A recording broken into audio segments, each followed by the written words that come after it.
hi there. Today we're going to learn EQ tips and stuff for equalization and stuff. And yeah, so first of all, going to give 5 tips that have saved me a lot. And when I say a lot in mixing, it's a lot, because sometimes I would have to literally go back into every single channel and EQ every single sound, and that takes hours. So first of all, you're watching the first tip, and it's low cut everything. And when I mean everything, I literally mean everything. Low cut it as much as you need. Obviously, you can do this like by pressing this button here. That it's the audition mode, as you can hear here, as you can read here. And you can actually, if you grab it and drag it, you can actually hear the sound while it's continuing to be played. And that way you can see how much the sound can be low cut. And that way you don't destroy the sound at all. And yeah, pretty much. And second tip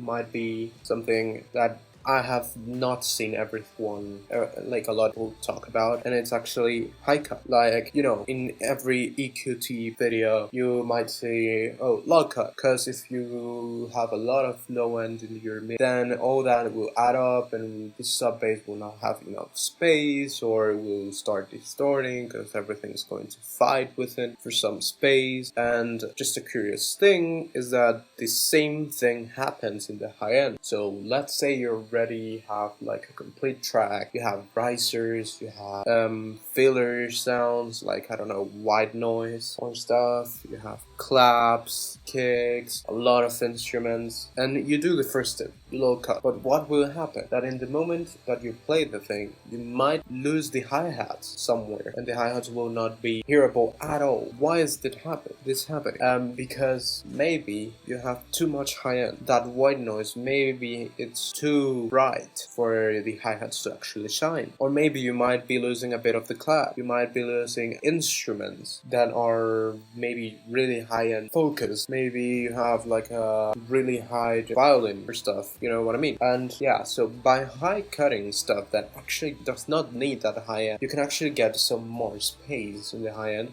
to actually put more stuff. Also, a quick tip for that is like putting the ×4 low high cut and just going like this again around 10k in almost everything, like 10k. If you high cut, let's say you're doing dubstep, if you high cut your basses at 10k, you might not even need. So by not high cutting it, you're adding up higher, and at the end, different instruments like fillers, like an ARP in the drop, might not be actually hearable at all. Why? Because you're using that high end instead of high cutting. Just high cut stuff that does not need the high end. As I don't need anything more from 10k. This is just an example. You should just go, as I said, put this up, go grab this, and start dragging until the sound gets to a point in which it's starting to be affected. And then go back, try to find the sweet spot. And that will actually get yourself more space in your mix, and it will get more clearer and better in the mix without actually going on leveling maybe, or getting even to panning stuff and using like widening techniques. Without doing all that fancy stuff, you can get a really good mix just by EQing properly. Mid-side EQ. So what you can do in mid-side EQ. So let's say you have like a main bass, the heart of your drop, and what would you want in the heart of your drop? To be really mono compatible, for it to be played on the club and just be able to be hearable properly, and for it not to lose a lot of the power. So for that, I might actually just, for me to use like I don't know, some extra stuff, some layers in the drop, I might just go like this, just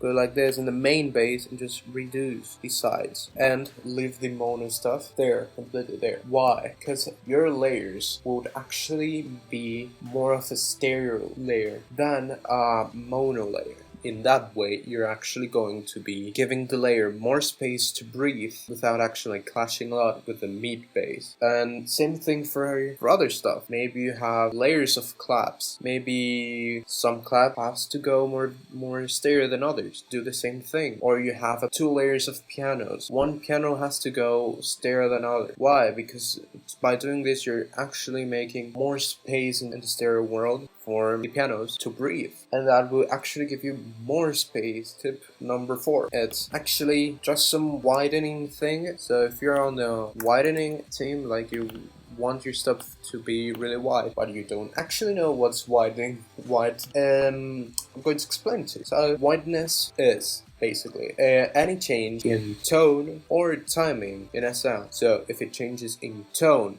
within the left and right channel, you'll perceive it like more wide or bigger. If you have any change, one way you can do that is by left-right EQing, and by just doing that, you're already changing a bit, just a bit, the tone of the sound in the left channel.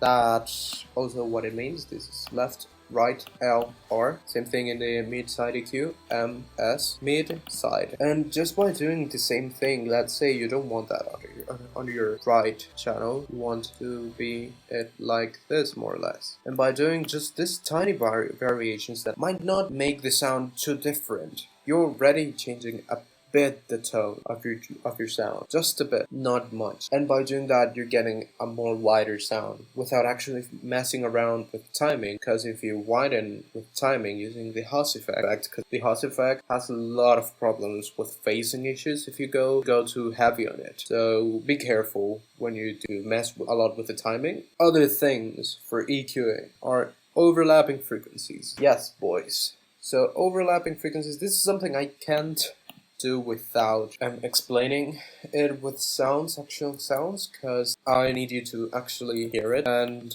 yeah, so let's go for some of my stuff. Let's go for this kick and then just add a random clap. This clap. Let's say you're doing like a really standard house beat, yeah, at 150. I don't know, dubstep thing, I don't know what you're doing, but you're adding stuff like this. Well, by doing this, there are already frequencies in your kick that are going to clash with your clap. As you can see in the clap spectrum, yeah, there's stuff that will clash with it. And to fix that, let's just cut it right here. Then to fix that, you might just find the fundamentals. This is important. Find the fundamentals of the sound that you want to pass through better without affecting the other. Let's say the fundamental of a clap, it's going to be around 1K. So you can hear. That's a fundamental. Then another fundamental. As you can see, we have like another pick here, around here. Yeah, so let's just write wherever you want, or just memorize it in your mind. This frequency is 1700. Let's just reduce it a bit, and 12,600.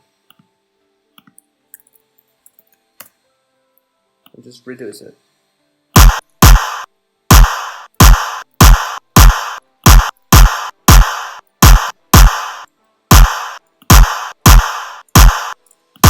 Hopefully you can hear that, and it actually makes the clap pass easier. Why? Because the kick already does not have those frequencies that are fundamentals for the clap. Same thing will add up for tiny little melody with a really tiny sound, maybe something more organic, more analog-ish type of sound. So what would you want to do is that if you want that sound to pass through the wall of sounds you might have, is just like put on EQ, watch the spectrum, watch the highest points of the spectrum, because the highest the frequencies that are high in volume are the fundamentals. And what does that mean? That the sound sits on those frequencies. If you cover up those frequencies, then you're covering basically all the sound. So by searching all those fundamentals and then going to the other sounds and maybe reducing on those frequencies, the sound, a little tiny mellow sound, without actually going out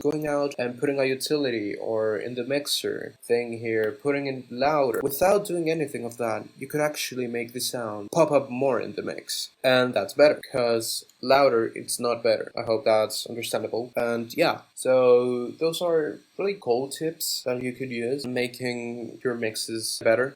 These are some tips that I have found with time. Like, literally, majority of these tips are used in most of my projects right now. I used to not do them, and now I'm able to do almost mixing wise. I'm able to do a lot of stuff that I wasn't able to do. Also, by doing this, you get a better mix, and if you have a better mix, you can push it louder and louder. Although it's louder, it's not better, but you know, loudness war still exists until this day. And yeah. Although you can just pass through and don't even get into the loudness war, but still, this still works for anyone that wants to get a better mix. So yeah, that was the video, 5 tips on EQing, and yeah, thanks for watching, and bye bye.